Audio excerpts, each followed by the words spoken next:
Hey there, Stephen Indrisano here, writer and creator of Shelterwood, a Suburban Gothic. If you enjoy the show and would like access to early and ad-free listening, please consider joining our Patreon community. Thank you for listening, and enjoy the show.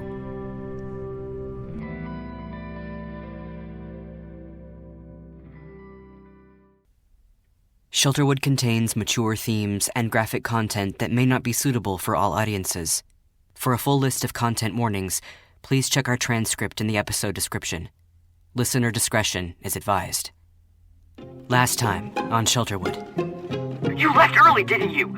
I can't believe you didn't call. I'm gonna have to hunt down Aaron Burr Avenue. My name is Officer Smiles. I was told that you might be poking around. My name is Jillian Rhys. Tonight, you're going to have to get very, very lost. I'm just getting back to William's place for a meal and a little nap before heading back out to find the Liberty Mall. The sun is setting, outlining the ornate silhouette of the house, and actually, I never described the Brewster estate, did I?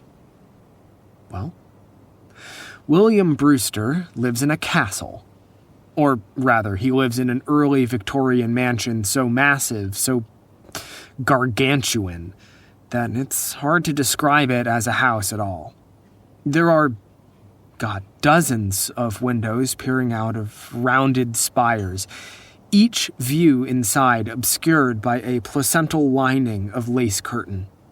The entire structure is painted white, with intricate blue and red detailing along its many curves and angles. Right now, it's the golden hour, that time of day that's supposed to bring architecture to life, or so they say. But the orange glow of the sun is not bringing this home to life. Instead, the whole building looks jaundiced, sickly, like some great ungodly organ left to rot out here among the pines. Or maybe that's just me. Nicholas? Is that you? What are you doing out here? Just describing the house for posterity. Oh, well, what did you have to say? I said it was striking. Makes me feel a bit like I'm Jonah, about to be swallowed by the whale. You've got quite the imagination. It's based on a house I saw in my youth. Buffalo Bill's Nebraska home. I was quite young at the time, so it felt larger than life. I told myself I'd have one just like it someday. So, here we are. A larger-than-life house. Even this pales in comparison to some of the houses being built in the neighborhood these days, though.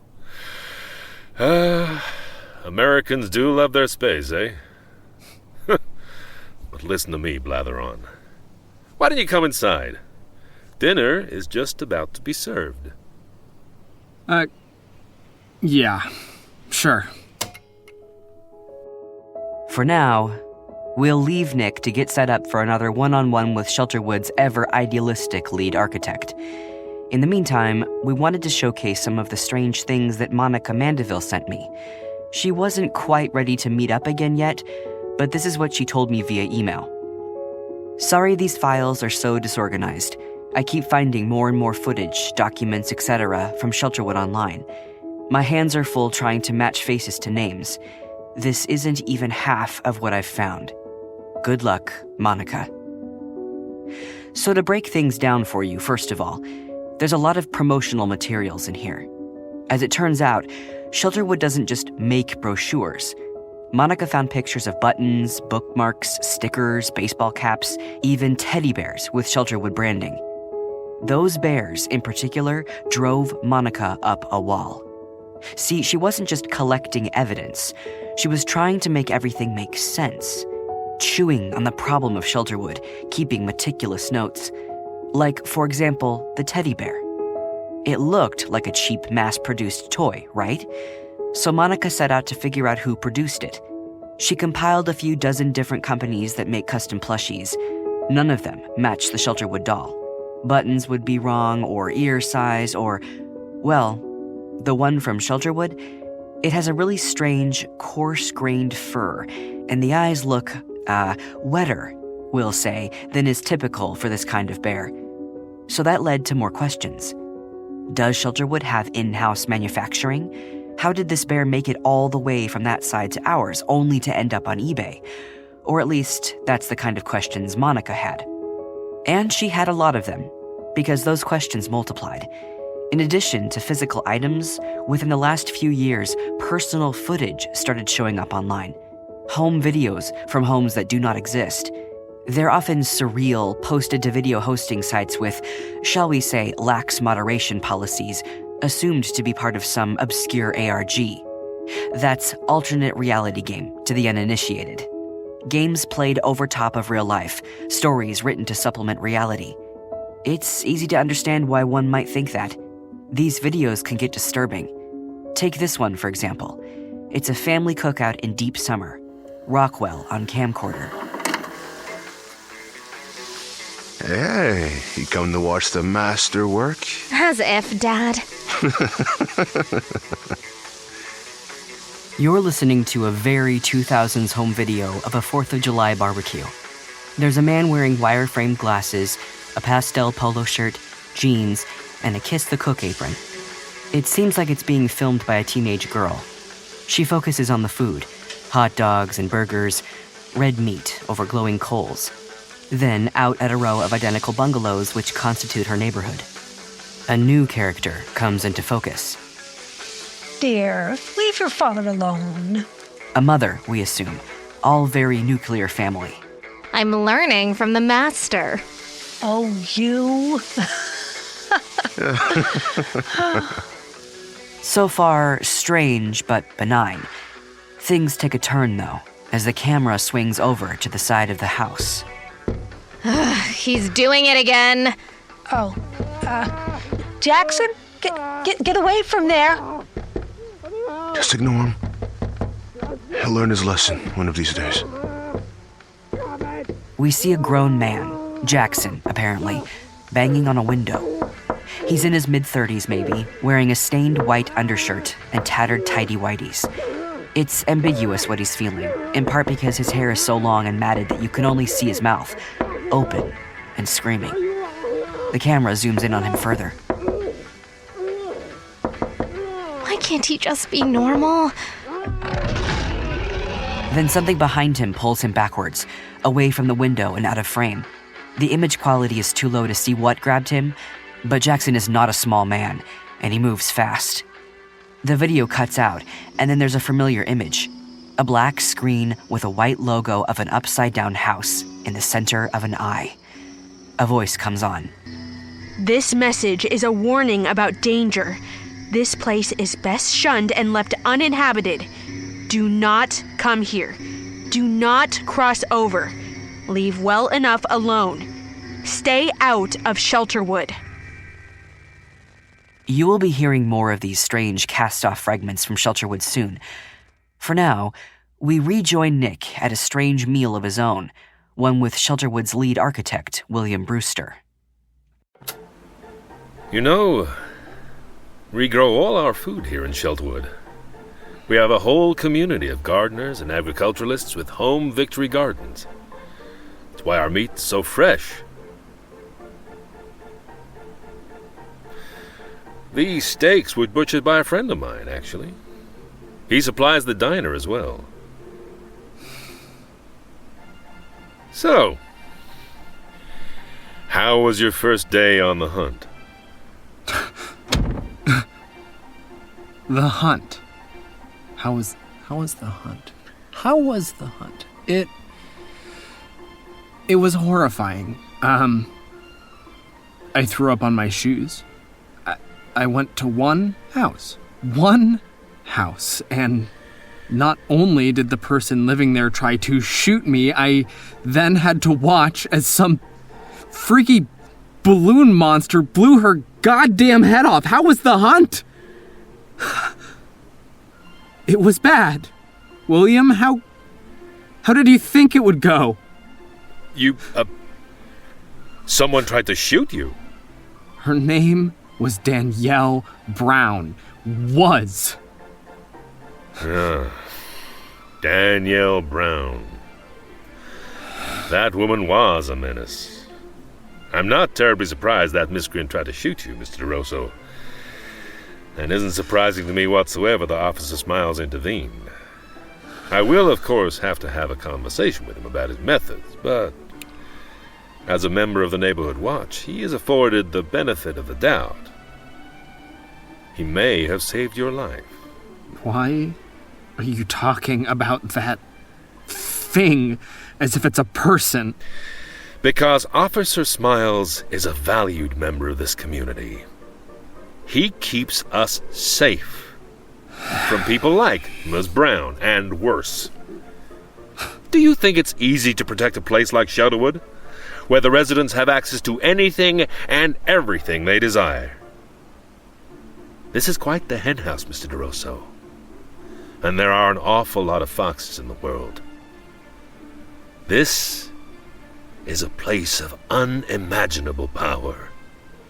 And we need people like Officer Smiles to maintain order.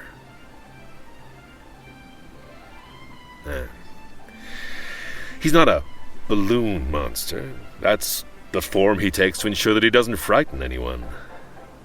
The members of the Watch are given the authority to alter their physical form as they see fit. Most people who join the Watch retain their original bodies, but some choose to make some changes. Who wouldn't want to be a few inches taller? Take a little off the middle. Hell, some kids coming over these days want tails. Officer Smiles chose to emulate a cartoon he saw as a child. A jovial talking balloon. He chose that shape in particular to bring joy and comfort to the children of Shelterwood. That's all. Joy and comfort. The same joy and comfort I felt watching him wriggle out of a distended corpse. That's enough. I have brought you into my community, into my home, so that you can look for someone dear to you. Now, I consider myself to be a gracious host, but if you will continue to insist on insulting the hard-working members of our neighborhood watch, then I will insist that you find other lodgings.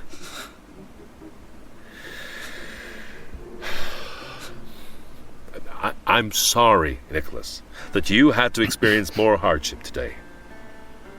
I expect that you will have better experiences in our neighborhood soon. Danielle was a frustrating woman with an ugly soul, and we should never have allowed her to live here. It pains me to know she was so rude to you after everything you've been through. Which is why, tomorrow, I will join you on your search myself. Oh. No, that's hardly necessary. No, I insist. I am well known here, and perhaps those we meet will be more gracious. Oh, and I also do drive a car, so perhaps we can cover ground a bit more efficiently, huh? I don't know what to say. Then we'll say goodnight. And I will see you in the morning. I am retiring to my chambers.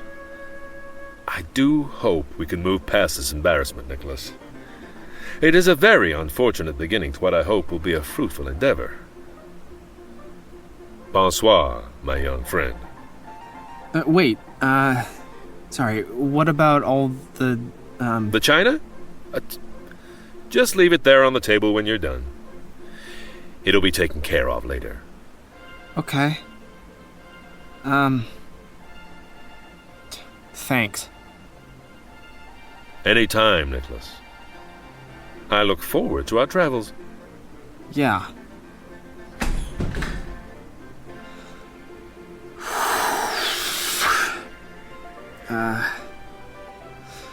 Well, Saul, it looks like things are just going to keep getting weirder and weirder.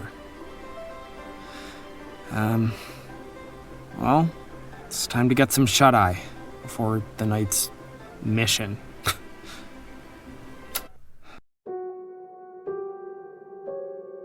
Anyone who's been isolated for a long period of time, especially outdoors, can tell you that it makes sleep incredibly fraught. Knowing that I would need to be awake in a few short hours in a strange new environment full of archaic details and long unexplored corridors, even after barricading the door to my room, I slept fitfully, my dreams returning again and again to the woods, the basement, the fire. Eventually, it was time for me to go and find the mysterious Jillian Rhys and her young documentarians in some new place she referred to as the outskirts.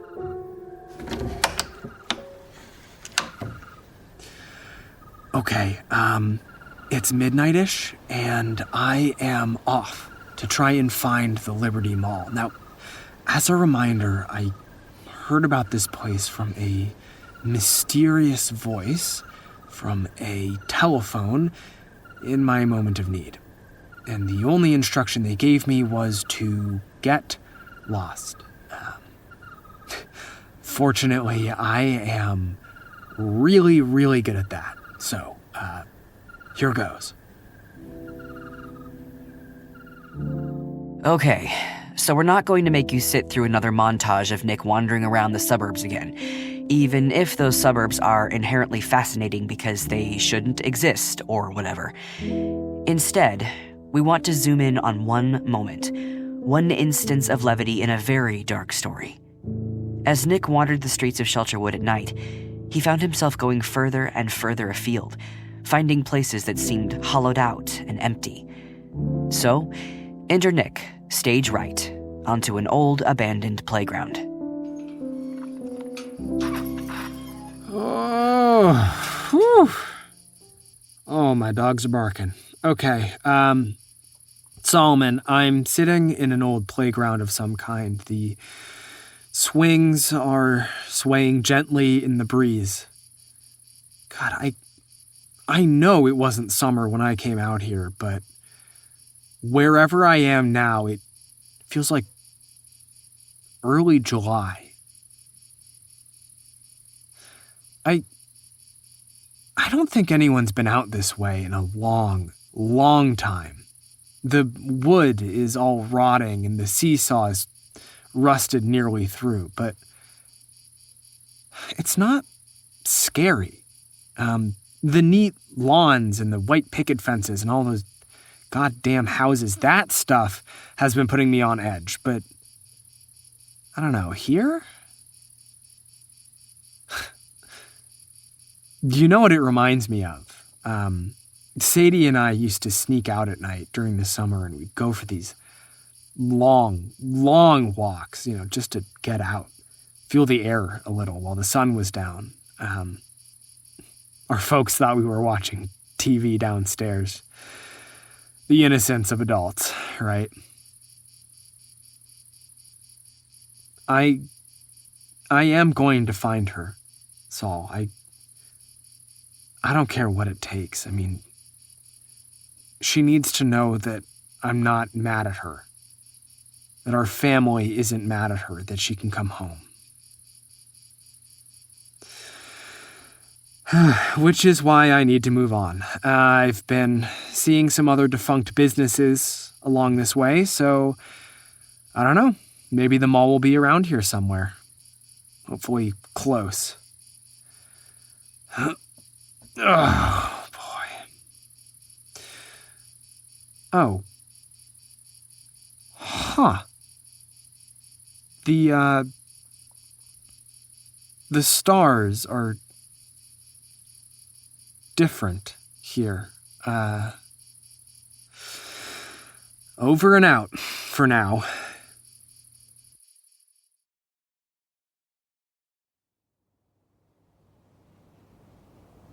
Two vast and trunkless legs of fiberglass stand in the suburbs. Near them on the asphalt, half sunk, a shattered visage lies, whose smile and clownish wink and gaze of empty hunger tell that its sculptor well these passions read which yet survive. Stamped on these lifeless things, the hand that purchased the heart that fed. And on the pedestal these words appear. Stop by the Liberty Mall. Jester Burger has grub, grub, grub. Nothing besides remains round the decay of this colossal wreck, boundless and bare, the lone and empty parking lot stretches far away. Solomon, I am standing before a massive, and I mean hulking, 4-story mall. The entrance on this side is apparently through the food court, a fact I learned by coming upon the lifeless corpse of a giant, toppled burger clown. Sorry, I can stop being cryptic. I found a huge fast food mascot statue that got knocked over, I guess, at some point. It's for some chain called Jester Burger. It is appropriately scarred up and covered in graffiti. Someone even blacked the eyes out. Banksy, eat your heart out. Anyway, it looks like the doors are just wide open. All the lights are off in there, but it's not dark because the moon is full tonight and the mall was built with huge skylight windows. Windows that are now mostly broken, so, in I go, I guess. Huh. So, there's loads of graffiti in here, too. Mostly tags and stuff. A few pentagrams and upside-down crosses, standard edgy teen stuff. But there's also, shrines set up.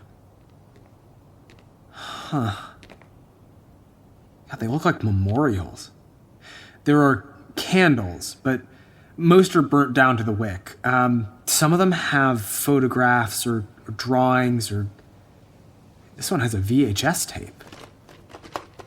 Jesse's Rockin' Home Concert, 1999. Hey, I know this one. Oh my God. This is Danielle Brown. She has her own spot with fresh flowers and candles and a few other personal touches. There's a bingo card and a small watercolor painting of an iris.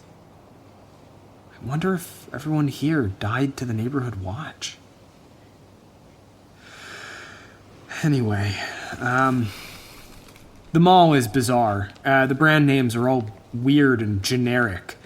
Big Bernie's Pretzels and Ivinson's Candy Emporium. It's all shuttered and... Hold on, did you hear that?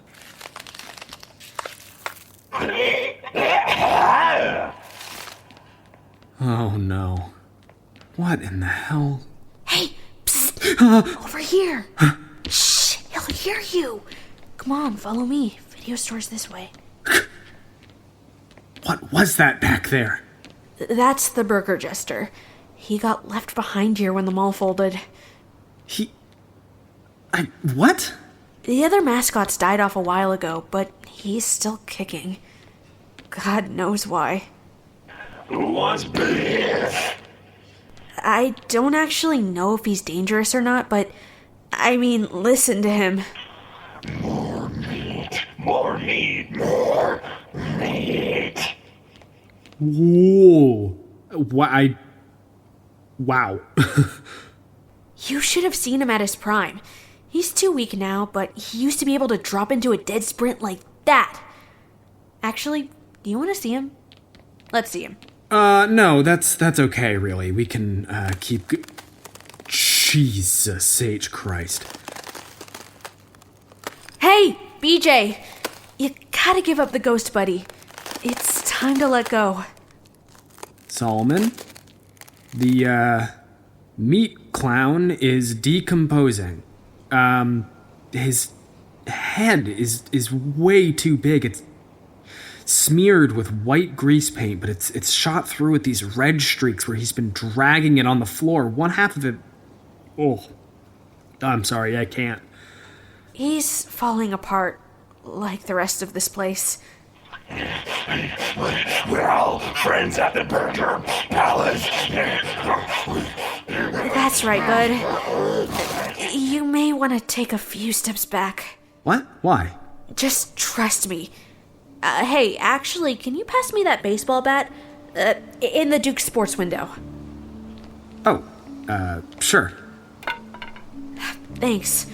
I was gonna use a big rock, but this will be easier.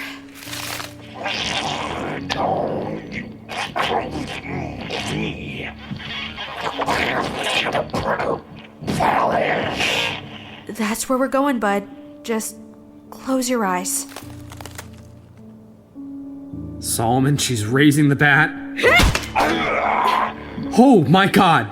Oh my god! Oh.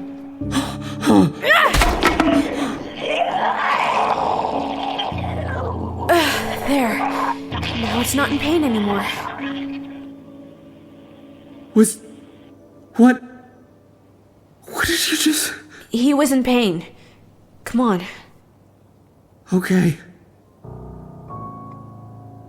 Nick and this mysterious young stranger walked for a surprisingly long time to get to the video store, like 25 minutes.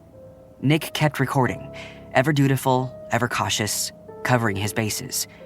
He described his companion.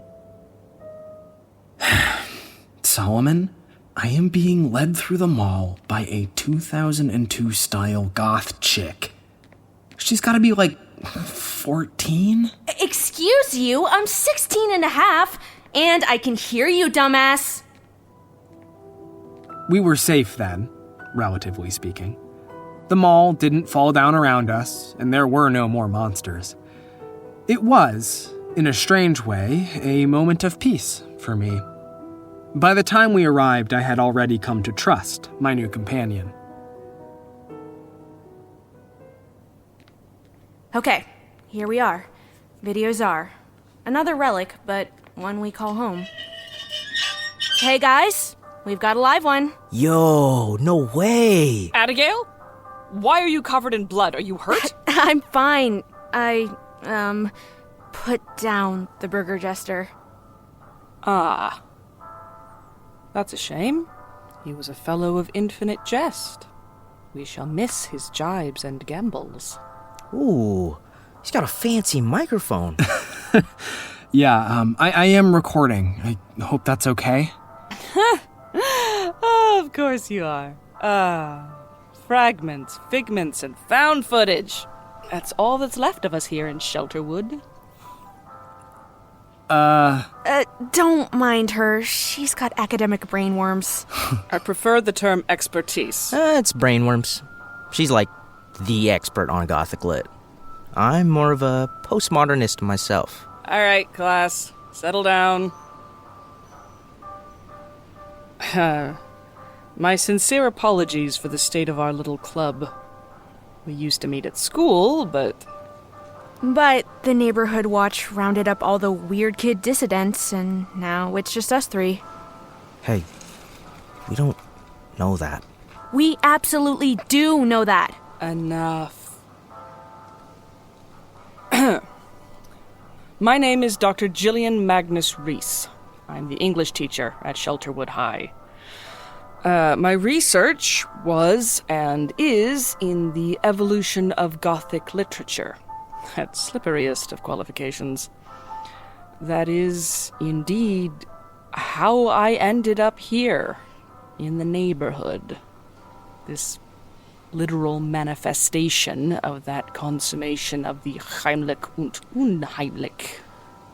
In English, She means that shit's fucked here in Shelterwood. Well, that's a bit of an oversimplification. But, yeah, in a word, sure. Adam, would you care to introduce yourself? Sure thing. Yo, I'm Adam Smith. I'm a senior at Shelterwood High. Right now, I'm set up to be valedictorian. Plus, I'm in the chess club, drama club. I head the school newspaper, and I'm the kicker of the football team. Go Wasps! And how long have you been a senior? 6 years. My parents won't let me get older until I'm like the high school champion. Like, I thought for sure last year I'd graduate, but I lost the prom king crown to Richard Davis. So, I get to be 18 again this year. Until I get it right. It's part of his parents' dream, you see? It's messed up is what it is. Hey, I'm Adigale Ross, but everyone calls me Addie. I wasn't born here like Adam was. I came over when I was like 7 or 8. That was a while ago now. Time is weird here. Yeah, I've noticed. Yeah, it's not great. I've been lucky that, like, my parents aren't what you'd call overly interested in my activities. I've never really been a huge part of their dream, so I've had enough room for a little teenage rebellion here and there. As long as I don't bring any boys home, they don't really care. Which they really don't have to worry about. Shut it, short stuff. Adigale is a friend of Dorothy, you see? Oh. Me too, kid. Kind of. I'm bi. Anyway, look. My name is Nick DeRoso. I'm looking for my lost sister, which I get the sense is a pretty common thing around here. Her name is Sadie DeRoso. I don't suppose you've met her? Sadie. No, I don't think so. At least not in any of the honors classes. Addie? No. But I don't think she's here. No one is ever here. Hey, she could be. Remember that Julian kid? His dad showed up halfway through the year. Yeah, but he was also already here with his mom, right? So that was like a whole other thing? No, hey, you can't just move the goalposts. Oh, here we go again, Mr. Speech and Debate, just because you know about logical fallacies. Sorry, look, I would love to get into this, really, truly. I want all the answers I can get, but, I'm pretty lost here, literally and figuratively. Like, who are you people, right? And why are we in this creepy abandoned mall? And why do I have to be here? Professor? Yes. Well, welcome to the Young Documentarians, previously known as Lit Club, and before that as Classics Club. We've been dissolved a few times. On paper, we're a group of students documenting the everyday goings-on in Shelterwood, a kind of sister group to the Yearbook Club. In reality, we're a resistance movement. Rah, rah, fight the power! Indeed. Nicholas, have you interacted with the Homeowners Association yet? I mean, a little bit. William Brewster more or less saved my life. I'm staying at his house. And I met Officer Smiles. So I watched him, Don't. Okay, yeah. Point is, we're gonna take him down.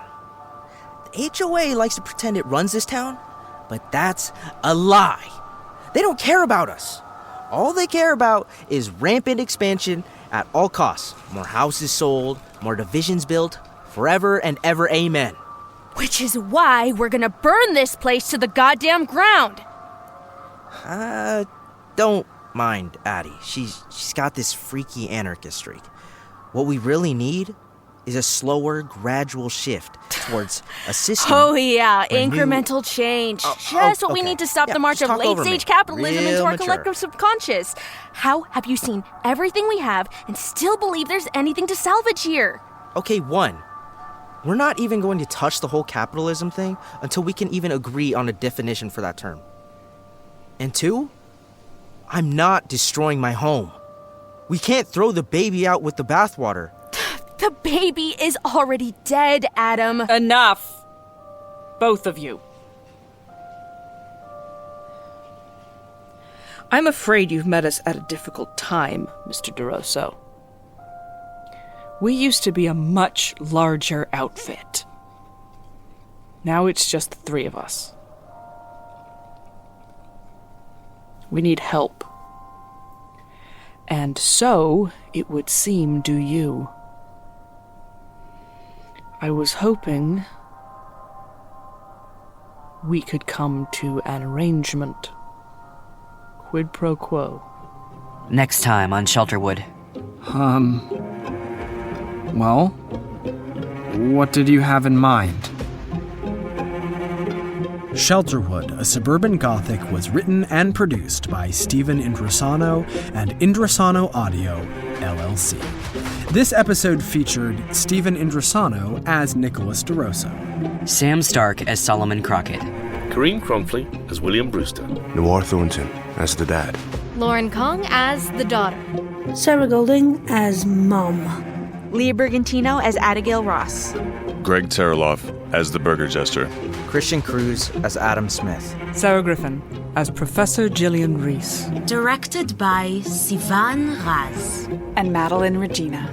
Theme composition by Ali Hylton. Dialogue editing by Sam Stark. Transcripts by Rook Mogavero. Sound design by Brad Colbrook. Additional music by Monument Studios, Joel Studler, and Antonio Vivaldi. Production by Emma Puranen. Special thanks as well to our executive funding producers, Cam Collins and the Fellowship of the Breaking Dawn, a.k.a. the Vermont Party Association. Although some of the locations, people, and events in Shelterwood may seem real, worry not. This is a work of fiction. Thank you for listening. A Bloody FM production.